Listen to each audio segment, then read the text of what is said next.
On a cette question, est-ce que les dysfonctions érectiles sont considérées comme faisant partie du processus normal de vieillissement? Parce qu'on se dit, bon, bah, avec l'âge, on a de l'arthrose, on peut avoir des maladies et on peut aussi avoir des troubles de l'érection. Alors oui, avec l'âge, forcément, il y a des troubles érectiles un peu plus importants. Mais encore une fois, il faut quand même faire un bilan pour rechercher une pathologie sous-jacente éventuellement. Parce que ça reste quand même le premier signe d'alerte des maladies cardiaques. On dit que des troubles de l'érection, ça peut être précurseur d'un événement cardiaque comme un infarctus dans les 2 à 5 ans à venir. Ah, donc vous êtes en train de nous dire que, attention, messieurs qui nous regardez à la télé, si vous avez des troubles de l'érection, il faut en parler avec un chirurgien urologue, mais il faut peut-être aller voir le cardiologue Oui. aussi. En général, il faut voir l'urologue en premier, qui évaluera s'il y a besoin d'une évaluation avec le cardiologue. Moi, j'ai une question, c'est pour un ami. Hein.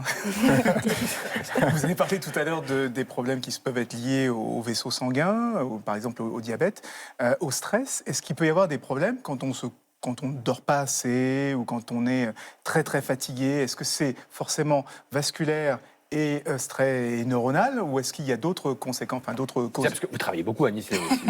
Non, mais mon ami, il se lève tôt, tous les matins, je ne sais pas. Il enchaîne Alors, beaucoup. évidemment, l'hygiène de vie, c'est très important, hein, c'est comme pour tout. Il faut avoir une activité physique régulière, une alimentation saine, ne pas fumer, pas avoir une consommation alcoolique excessive. Et en effet, le sommeil, c'est également important. Donc tout ça, ça va permettre d'avoir des érections de meilleure qualité. Mais encore une fois, le patient qui est diabétique, malheureusement, il y a un autre problème sous-jacent qu'il va falloir traiter également. Tabac, est-ce que le tabac, c'est aussi un ennemi du pénis? C'est un ennemi. Il faut l'éradiquer complètement, oui. De la même manière, ça bouche les artères aussi, Oui. c'est ça? Yacine, vous fumiez à l'époque? Non, pas d'alcool, pas de cigarettes. Et puis, il n'y a pas que le tabac, il y a aussi les drogues qui se fument, qui font des ravages.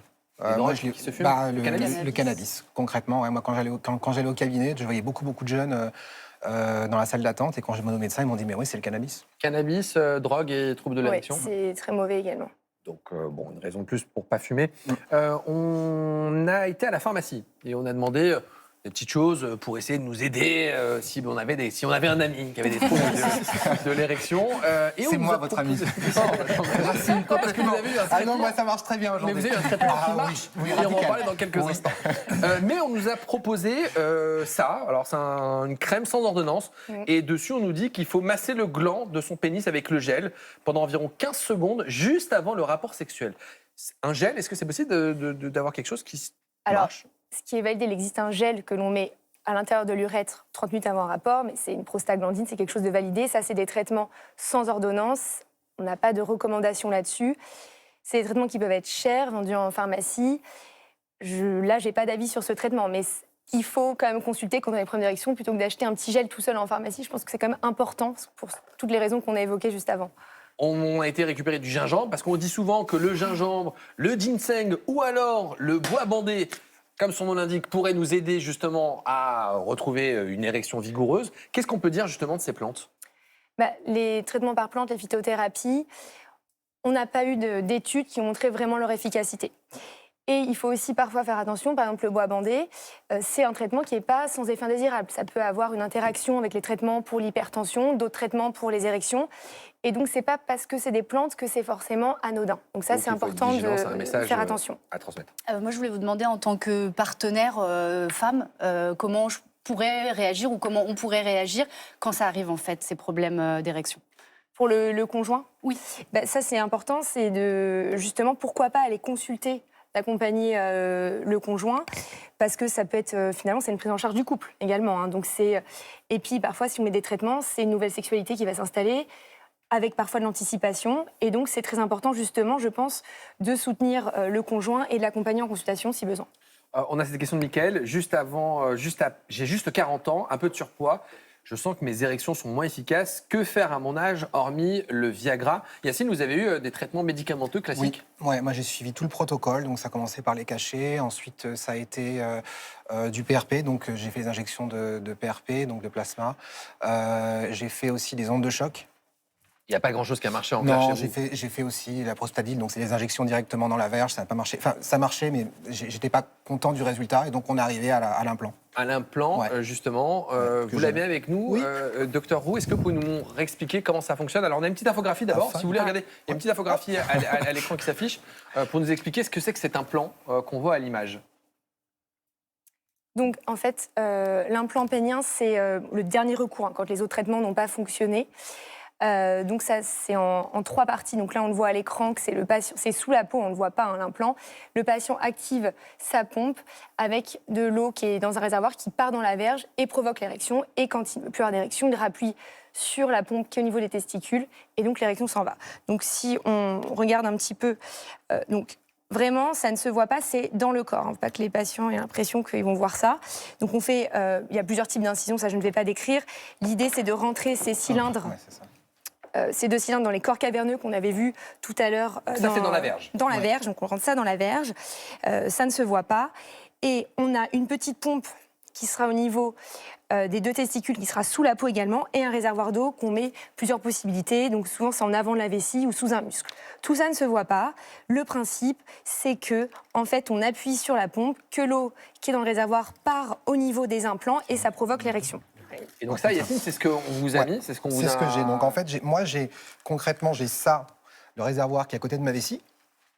J'ai ça qui est dans mon scrotum, donc à côté de avec mes testicules, concrètement. Et puis j'ai ensuite ici ces 2 tiges qui sont dans mes corps caverneux, à droite et à gauche. Et quand je veux activer, que je veux avoir une érection, j'ai simplement à pomper et ma verge monte. Mais sans stimulation, quoi. Genre... Sans stimulation, bah, c'est toujours plus plaisant d'avoir une stimulation. C'est toujours plus sympa. Mais sinon, oui, et puis oui, je vous en prie. J'ai 2 questions à vous poser. La première question, c'est comment vous vous êtes senti une fois que vous avez eu cet implant? Qu'est-ce que ça a créé chez vous comme sensation? Il y a dû y avoir de la libération, mais c'est un peu bizarre de faire ça. Ben, en fait, Et puis Yacine, vous en parlez à la cool. Oui, c'est ça. En plus, vous en parlez à la cool, parce c'est qu'en ça, fait, il n'y a rien de exactement. grave. Qu'on m'a opéré de ça ou du genou, pour moi, c'est pareil. Donc, ça ne me pose aucun souci. Et puis, parce que j'ai beaucoup de gens qui m'ont contacté, qui me contactent sur mes réseaux pour me dire qu'ils ne vont pas bien, qu'il y a des gens qui divorcent à cause de ça. Donc, c'est important d'informer. Moi, comment je me suis senti? Je me suis préparé psychologiquement. J'ai fait tout le process des traitements qui n'ont pas fonctionné. C'était un chemin qui a pris pratiquement 1 an. Donc, c'est vrai que j'ai eu le temps de me préparer psychologiquement. Et quand je suis arrivé au jour de l'opération, j'étais heureux d'aller me faire opérer. Je me suis dit, enfin, je vais avoir une solution qui va être pérenne. Parce que quand le médecin m'a dit, mais ça, c'est tranquille pour 15 voire 20 ans, bon, bah, je me suis dit, je fonce. C'était ma deuxième question. Et ben voilà, c'est ça. C'était combien de temps ça dure? Entre 15 et 20 ans. Ah oui, donc c'est quand même très long. Et oui, c'est très long. Et ça règle le problème de façon définitive. Parce qu'une fois qu'on vous pose ça, vous faites votre rééducation, ce qui est essentiel.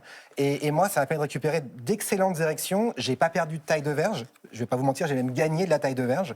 Parce qu'en fait, plus on gonfle, plus ça gonfle, en fait. Plus vos tissus sont encore élastiques, et meilleur sera le résultat. Ça veut dire, excusez-moi, mais vous allez à la salle de sport. Oui. Il y a toujours à 6 heures de vestiaire, on ne va pas se mettre tout nu. Oui. Vous pouvez mettre un petit coup de plus. Oui, là, tout à pour fait. vous dire.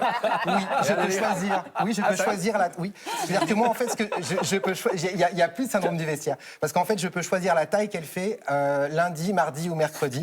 Je peux la vider complètement, être en demi-molle si j'ai envie. Je fais ce que je veux, et donc du coup, c'est hyper libérateur. Alors, je vais pas vous dire que c'est quelque. Au début, on le fait. Au début, je l'ai fait, et puis au bout d'un moment, je me suis rendu compte que bon, j'avais fait le tour de la question depuis quelques semaines.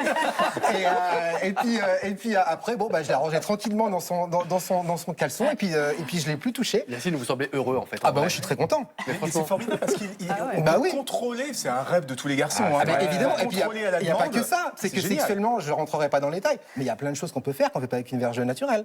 D'accord. Bon, Voilà. On en parlera après, mais en même temps, il faut le dire, il peut y avoir des avantages. Quitte à se faire opérer, au moins que ça serve à quelque chose. C'est ça, l'idée, c'est de se dire Bah oui. qu'on trouvera toujours une solution adaptée aux patients, parce que là, on parle de l'implant, mais il y a plein de traitements, on n'a pas tout abordé, mais il y a des solutions efficaces, et les patients, ensuite, ils vont mieux. Voilà, c'est ça. Donc déjà, c'est vrai qu'au début, il y a les traitements médicamenteux qui marchent comme dans 2 tiers des cas pour les patients. Ensuite, on en a d'autres, des injections qu'on apprend à faire.